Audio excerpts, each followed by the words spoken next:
12वीं क्लास के सभी बच्चों को विजय कुमार का प्यार भरा नमस्कार और आशीर्वाद।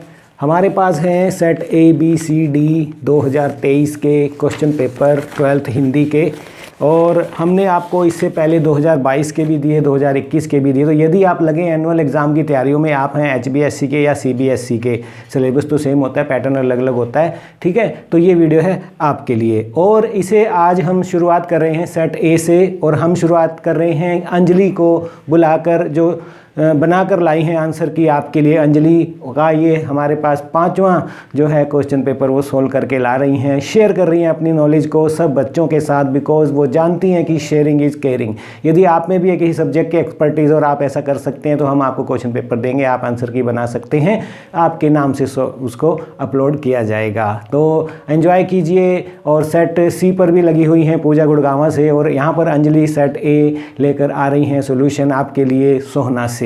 तो वेलकम अंजलि, आइए एंड बच्चों को बताइए। Hello everyone, I am Anjali from government girls senior secondary school Sohna से। तो स्वागत है आप सभी का Vijay Kumar my new classroom में।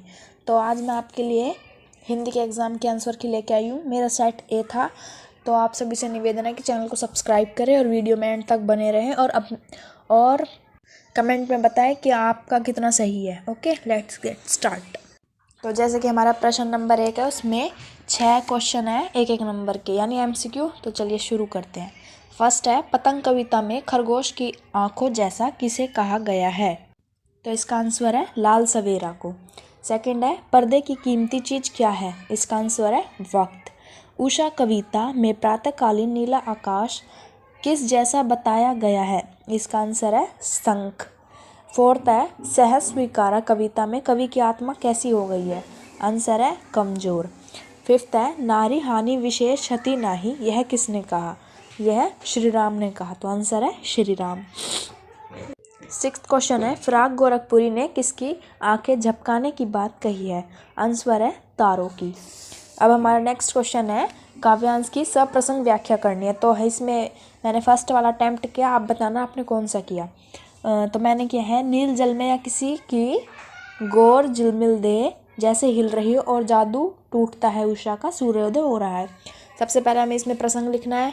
तो प्रसंग में ऐसे ही, जैसे प्रस्तुत काव्यांश हिंदी की पाठ्य पुस्तक आरोह भाग 2 में से संकलित है और उषा कविता में से ली गई है। इसके कवि शमशेर बहादुर सिंह है। ओके, तो फिर हमें इसकी व्याख्या करनी है कि किस प्रकार सूर्य का जादू टूटता है और ऐसा लगता है कि जैसे कोई गौरवर्णीय पानी से धीरे धीरे निकल रही हो, इस प्रकार। फिर इसकी विशेषता बतानी है कि भाषा सहज सरल है और अनुप्रासों का, छंदों का प्रयोग किया गया है। ओके, थर्ड क्वेश्चन है, हरिवंश राय बच्चन तथा तुलसीदास के जीवन साहित्य भाषा शैली का वर्णन कीजिए।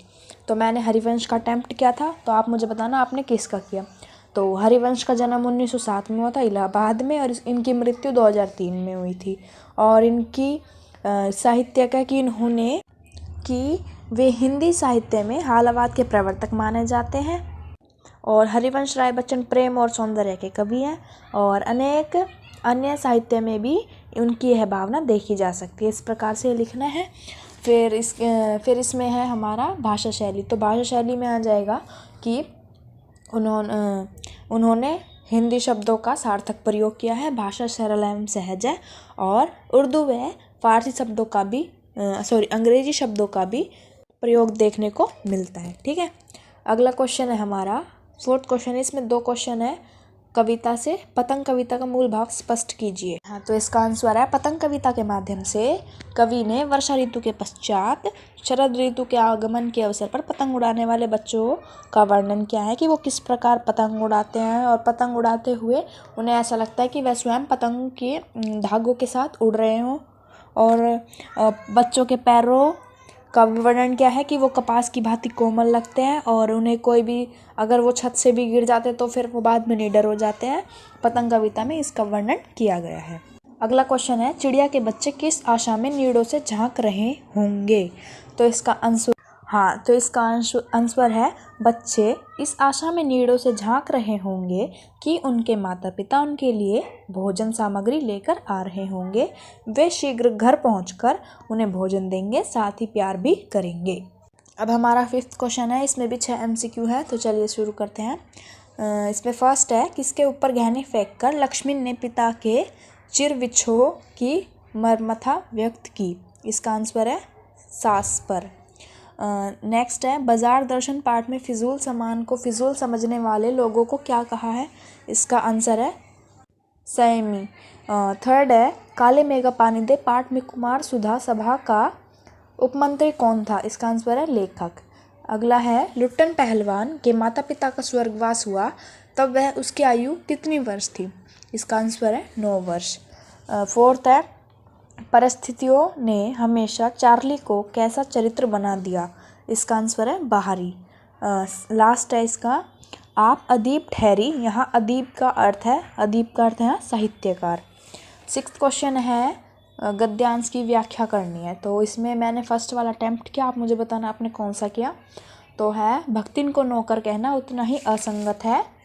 तो इसमें सबसे पहले हमें पाठ का नाम, लेखिका का नाम या जो भी लेखक है उसका नाम लिखना है, फिर उसके बारे में जो ये हमें लाइंस दी हुई है उन्हें डिफाइन करना, फिर उसके बाद विशेष में वैसे ही लिखना है जैसे कि भाषा शैली और ये सब इसमें लिखना है। ठीक है।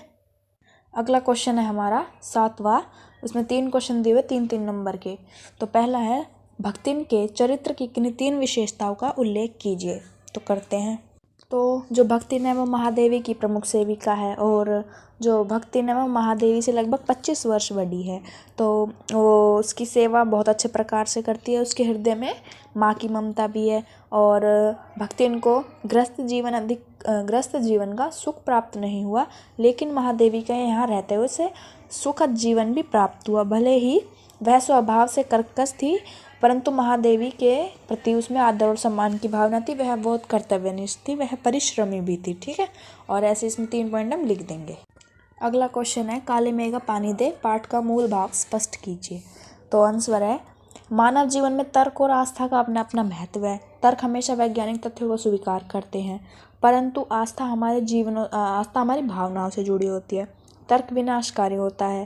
ठीक है, तो इसमें इस पाठ में होता है कि लेखक ने अंधविश्वासों की आलोचना किया कि जो पाठ में जो चीज़ है तो वो बताती है कि हमें कुछ पाने के लिए कुछ त्याग करना आवश्यक होता है, लेकिन लेखक इसको व्यर्थ कहता है और इसकी आलोचना करता है। अब हमारा 3rd है, श्रम विभाजन और जाति प्रथा पाठ का उद्देश्य है। तो श्रम विभाजन और जाति प्रथा तो आप सब जानते हैं कि जातियों का किस प्रकार से अलग अलग बंटवारा होता है, और श्रम विभाजन यानी श्रम विभाजन कार्यों का विभाजन। तो इस पाठ में लेखक बताना चाहता है कि जो श्रम विभाजन है वो व्यक्ति की कार्य कुशलता के आधार पर होना चाहिए, ना कि जाति प्रथा के आधार पर। अगला क्वेश्चन, इसमें भी 5 क्वेश्चन है हमारे, वितान से आए हैं। फर्स्ट है, सिल्वर वेडिंग कहानी का मुख्य उद्देश्य स्पष्ट कीजिए। तो इसका आंसर है, लेखक यहाँ यह कहना चाहता है कि आधुनिकता की ओर अग्रसर होता हमारा समाज नवीन उपलब्धियों को समेट लेना चाहता है, परंतु मानवीय मूल्य नष्ट होते जा रहे हैं और इसमें आधुनिक परंपराओं को व्यर्थ माना गया है यशोधर बाबू के द्वारा। यशोधर बाबू इन पर द्वंद्व करते हैं और अपने बच्चों की तरक्की से खुश भी होते हैं, लेकिन जिस तरीके से वो तरक्की प्राप्त करते हैं वो उन तरीकों से खुश नहीं होते। अगला क्वेश्चन है, यशोधर बाबू को भूषण ने उपहार देते समय क्या कहा और उन्हें यह सब कैसा लगा? आंसर है, यशोधर बाबू की सिल्वर वेडिंग के अवसर पर घर परिवार के सदस्यों ने एक पार्टी का आयोजन किया था। बच्चों ने भी अनेक उपहार दिए और उन्हें एक ड्रेसिंग गाउन भी उपहार में मिला था। तो उन्हें जब उपहार दिया गया तो यशोधर बाबू ने कभी गाउन का प्रयोग नहीं किया था, किंतु उपहार में दिए गए गाउन को उन्हें स्वीकार करना पड़ा और जो भूषण था उसने कहा था कि अब इस गाउन को पहनकर आप दूध लेने जाना, तो उसे ये अच्छा नहीं लगा। अगला क्वेश्चन है, जूझ पाठ में बचपन में लेखक के मन में पढ़ने के प्रति क्या विचार थे? तो लेखक के पढ़ने के प्रति बहुत अच्छे विचार थे। लेखक का मानना था कि यदि वह पढ़ लिख लेगा तो उसका भविष्य उज्जवल हो जाएगा, क्योंकि उसे लगता था कि खेतीबाड़ी में उसका भविष्य अंधकार में चला जाएगा, इसलिए वह पढ़ना चाहता था। अगला क्वेश्चन है, अतीत में दबे पाँव पाठ के कथ्य पर प्रकाश डालिए। तो अतीत में दबे पाँव पाठ के आधार पर इसमें मोहनजोदड़ो और हड़प्पा सभ्यता का वर्णन किया गया है। वहाँ पर किस प्रकार से नालियों की व्यवस्था है और किस प्रकार से महाकुंड है, वहाँ पर किस प्रकार से कॉलेज ऑफ प्रीस्ट है, और इन सब की वहाँ पर व्यवस्था, इन सब का वहाँ पर वर्णन किया गया है। अगला है, एन को किस कारण लगा था कि उसकी पूरी दुनिया उलट पुलट हो गई थी। तो 8 जुलाई 1942 को एन फ्रैंक के परिवार को एक संदेश मिलता है जिसमें कि एन की बहन मार्गरेट का एसएमएस को एएसएस से बुलावा आया था। इसका मतलब था कि उन्हें यातना शिविर में भेजना और जर्मन सेना के हवाले करना। यह समाचार पाकर एन अत्यंत घबरा गई थी। अब है हमारे अभिव्यक्ति माध्यम से क्वेश्चन। अभिव्यक्ति माध्यम जो कि हमारे 10 नंबर की थी। तो इसमें हमारा पहला क्वेश्चन है, जनसंचार के आधुनिक माध्यमों में सबसे पुराना माध्यम कौन सा है। इसका आंसर है अखबार। और सेकंड है, भारत की पहली साइट कौन सी है। इसका आंसर है rediff.com। अगला क्वेश्चन है, समाचार कैसे लिखा जाता है, स्पष्ट कीजिए। तो समाचार कैसे लिखा, समाचार को सबसे पहले तो इसे उल्टा प्रमित शैली में लिखा जाता है। सबसे पहले हमें समाचार का इंट्रो लिखना होता है, यानी जिस विषय पर हम समाचार लिख रहे हैं। इंट्रो के बाद होता है बॉडी, यानी समाचार किस विषय में लिखा जा रहा है उसको संपूर्ण रूप से उसकी जानकारी देना। और लास्ट में होता है समापन। ठीक है। और जब भी समाचार लिखते वक्त हमें कुछ बातों का विशेष ध्यान रखना चाहिए कि कभी भी प्रतिशत या डॉलर का साइन नहीं लगाना चाहिए, परंतु उन्हें शब्दों में लिखना चाहिए। और कभी भी समाचार लिखते समय हमें उग्र भाषा या किसी भी प्रकार की भाषा जो जातीय भेदभाव को बढ़ाती हो, ऐसी भाषा का प्रयोग हमें नहीं करना चाहिए। और समाचार लिखते समय हमें किसी भी वाक्य को संख्या से शुरू नहीं करना चाहिए, संख्या का कम से कम उपयोग करना चाहिए। अगला क्वेश्चन है, दृश्य माध्यम की तुलना में श्रव्य माध्यम की क्या सीमाएं हैं, इन्हें किस प्रकार दूर किया जा सकता है। और इससे अगला है, नाटक और कहानी में क्या असमानताएं हैं। तो मैंने किया था नाटक और कहानी में क्या क्या असमानताएं हैं। तो कहानी एक छोटा और अपने आप में पूर्ण कथा का रूप है, जबकि नाटक जीवन की सच्चाई है। कहानी को पाठक पढ़ता है, इसमें सिर्फ पाठक व लेखक का संबंध है। नाटक का संबंध निर्देशक, पात्र, दर्शक और श्रोताओं से होता है। और कहानी के पात्र निर्जीव होते हैं, नाटक के पात्र सजीव होते हैं। कहानी के बीच में हम उसे छोड़कर जो टाइम मिलने पर पढ़ सकते हैं, नाटक को बीच में नहीं छोड़ सकते। नाटक केवल पढ़ी व लिखी जा सकता है और कहानी केवल पढ़ा व लिखा जा सकता है, पढ़ी व लिखी जा सकती है। नाटक अधिक प्रभावशाली है, वह हमें प्रभावित करता है।